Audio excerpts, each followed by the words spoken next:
اب میں لیکن اللہ یتذکر تاکہ ہو سکتا ہے کہ وہ نصیحت پکڑ لے اور ڈرے اللہ سے. فاخبرنی الحق والمغفرۃ عقلی غیر العقوبہ. اور یہ بھی بتا دو کہ اللہ کا رحم کرنا، معاف کرنا جو ہے اللہ کے غضب سے زیادہ جلدی آنے والی معافی ہے. فلا یغرنک ما تستوون لباس الدنیا. دنیا کے چکر میں جو کچھ تم پڑ گئے ہو اس کے دھوکے میں نہ رہو.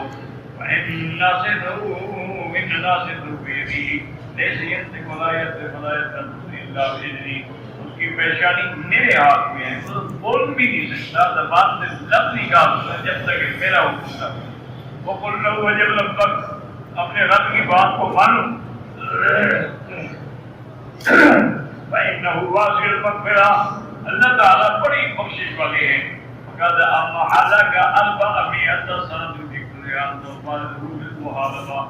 اللہ تبارک و تعالیٰ نے تمہیں 400 سال تک مہلت دی ہے اور تم اللہ تبارک و تعالیٰ کے ساتھ اس 400 سال میں نافرمانی اور جنگ کر رہے ہو.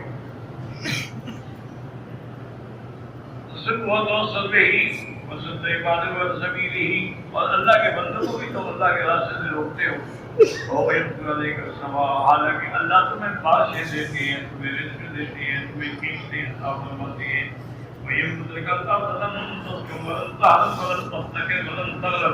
اور اللہ تعالیٰ نے تمہیں اتنی مدت تک صحت دی ہے، تمہیں بیماریوں سے بچایا ہے، تمہیں بڑھاپے سے بچایا، کمزوری سے بچایا، محتاجی سے بچایا. ولو شاء اللہ ان يعجل لك العقوبة لفعل. اگر اللہ چاہتے کہ تمہیں جلد عذاب دے تو اللہ دینے پہ قادر ہے. ولكن يعلم هذا الضعيف الذي كذلك من المقابلة لك. ولكن يعلم بكم ذلك والقوى وكذلك أفعل بأوليائي. لیکن میں اپنے اولیاء کو دنیا کے دن کو نہیں ڈھانپتا ہوں. اس کے بعد قدیم کا جلد حادثی ہوئی ذالک حمیدہ مذبت انجینہ خالقہ. میں ان کو زینت دنیا کی چیزوں سے نہیں دوں. وَقَذَا كَمَا يَنْظُرُ إِلَى الشَّفِيقِ الْمُبَارَكِ الْوَاسِطِ. جیسے آدمی بھلائی جو ہے وہ اپنے عمر کی حفاظت کرتا ہے، ایسے بھی اپنے اولیاء کی ان دنیا کے قریب بھی نہیں جاتا. بعد آ کر حوالے بھلائی والا کہ نصیب ہوں گی دار کرامتی. یہ نہیں ہے کہ نعوذ باللہ ان کی میری حاجت نہیں، بلکہ میں چاہتا ہوں کہ ان کو دنیا میں نہ ملے سب کا سب ان کو آگاہ کریں. وَعَلَمَ أَنَّهُ لَا يَتَزَيَّنُ لِي بَعْدَ بِزِينَةٍ أَعْظَمَ مِنْ الزُّهْدِ فِي الدُّنْيَا. میرے نزدیک سب سے بڑی زینت یہ ہے کہ آدمی دنیا کو چھوڑ کے صرف میرا بن جائے. فَإِنَّ هَذِهِ الْمُتَّقِينَ عَلَيْهِمْ مِنْ هَذِهِ يَعْرِفُونَ بِهِ. اور ایسی پھر میں ان کی عزت اور مقام بڑھاتا ہوں کہ ان کے آرام سے خشوع سے ان کو پتہ لگتا ہے کہ ہاں یہ اللہ ہوتے ہیں. سیواؤں کی وجوہہم من اثر السجود. راتوں کی عبادت کے اثرات جو ہیں ان کے چہرے پہ روشن ہوتے ہیں. اولئک اولیائی حقا یہ میرے دوست ہیں. فَإِذَا لَقِيتَهُمْ فَاخْفِضْ لَهُمْ جَنَاحَكَ وَذَلِّلْ قَلْبَكَ وَلِسَانَكَ. اگر اولیاء اللہ سے میرے دوست ہو تو ان کے آگے جھک جانا نرمی میں اور نرم زبان سے بات کرنا. وَاعْلَمْ أَنَّهُ مَنْ أَهَانَنِي وَلِيًّا أَوْ أَخَافَهُ فَقَدْ بَرَزَ بِمُحَارَبَتِهِ. وَبَعْدَ وَعَلَدِ نَفْسُهَانِينِ كَوَنَا سَشَيْءٍ نُصَتِ أَوْلِيَائِي. اور یہ بھی جان لو کہ جو میرے دوستوں کی توہین کرتا ہے، ان سے بغض رکھتا ہے، گویا وہ میرے ساتھ جنگ لڑ رہا ہے اور انہیں مجھے دعوت دی ہے مقابلے کی. حالانکہ میں سب سے زیادہ جلدی اپنے اولیاء کی مدد کر سکتا ہوں. اب الذی یعارضنی یقومنی، یہ جو میرے مقابلے پہ ہے کیا سمجھتا ہے کہ میں اللہ کا مقابلہ کر لوں گا؟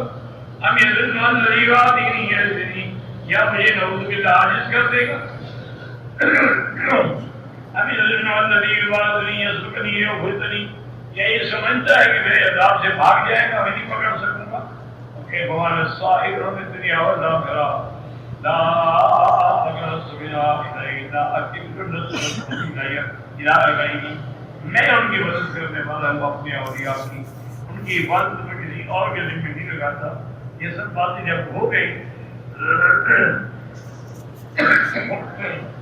اب موسیٰ علیہ السلام نے اللہ سے دعا کی.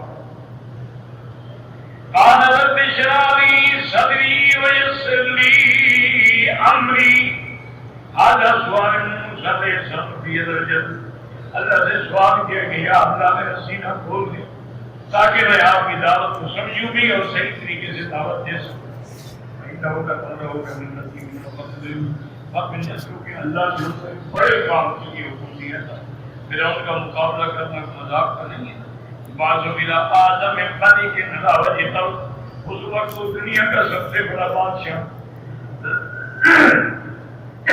واجب الحم اور بڑا جبار واشدهم قبرا اور سب سے بڑا کافر تھا، واکثرهم جنودا اور بہت بڑے لشکر والا تھا، واعمرهم ملکا اور بہت بڑے ملک کا بادشاہ تھا، واصغرهم وابلغهم تفردا اور سرکشی میں آخری حد پہ پہنچا ہوا تھا۔ بلغ من امره انه لا يعرف الله، اور دعویٰ کیا تھا کہ میں کسی کو خدا نہیں جانتا، میں تو خود خدا ہوں، نعوذ باللہ۔ فلا يعلم إله غيره هذا وكلمة موسى في دار مستدر مدينة لهم فيه فرعون الراشي۔ اللہ فرماتے ہیں یہ وہی فرعون ہے جس کے گھر میں موسیٰ علیہ السلام رہے اور جس کے گھر میں موسیٰ علیہ السلام نے بچپن میں خود پرورش پائی۔